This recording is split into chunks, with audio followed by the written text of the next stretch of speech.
Bienvenue Paris Match, rejoignez-nous sur Netflix. I'm Emily, your new neighbor. Enchanté.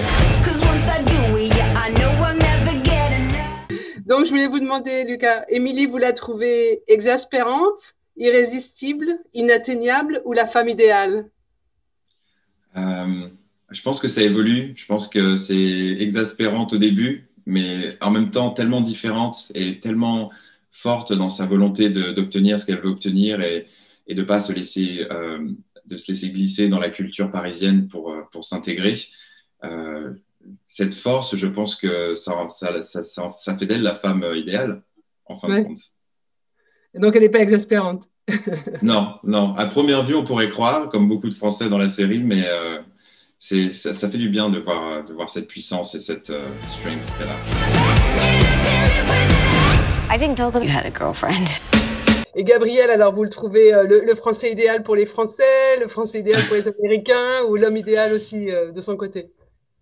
Je ne sais pas si c'est le Français idéal, mais en tout cas, il représente assez bien la mentalité, le state of mind à la parisienne. Cette espèce de curiosité, personne n'appartient à personne, tout est là, ouvert, et le monde est un grand magasin de wonders, et pas idéal, mais assez proche de la réalité, je pense. Ouais, y compris n'importe quel girlfriend et n'importe quel boyfriend, alors. Peut-être, je ne sais pas. C'est Darren ce sera à Darren de décider.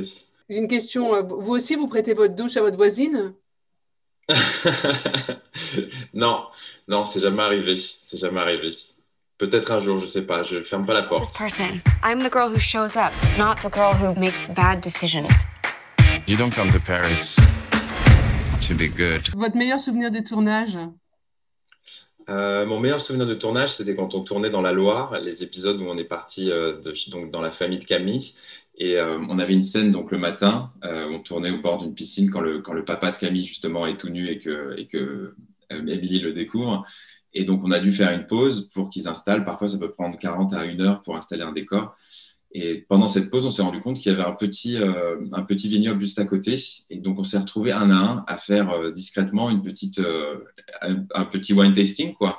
Et je me souviens de cette image où on y allait sur la pointe des pieds. Au final, on s'est tous retrouvés dedans avec Darren et tout le monde en train de se passer différents verres, goût de celui-là, et repartir avec des caisses, alors qu'on tournait vraiment 30 minutes plus tard. Et ça, j'ai trouvé que cette espèce de mélange de cette équipe américaine avec cette mentalité française était fantastique. C'est là que j'ai su que vraiment on se mélangeait tellement bien.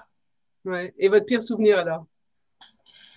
Mon pire souvenir, je pense que c'est les night shoots, hein. Quand il est très très tard et qu'on tourne la nuit. Et il y a cette scène où on était sur le scooter avec Émilie, et on était donc rattaché à un camion devant et on devait se balader dans Paris.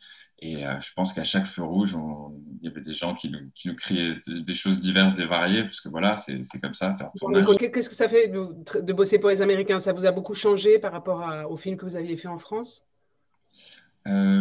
J'ai pas une énorme expérience. J'ai tourné sur pas mal de projets, mais un projet de cette ampleur, jamais. Et du coup, je pense que l'ampleur du projet, déjà, m'a apporté beaucoup d'expérience. C'est une vraie machine. Et puis en même temps, je me suis rendu compte à quel point il y a cette notion de c'est grand, c'est une grosse machine, mais en même temps, il y a une espèce d'humanité où il ne laisse rien au hasard. Tous les petits détails qui peuvent faire que les comédiens ou l'équipe technique va être confortable, va se sentir bien, ne sont pas laissés au hasard. Et pour eux, ça fait partie intégrante de ce métier.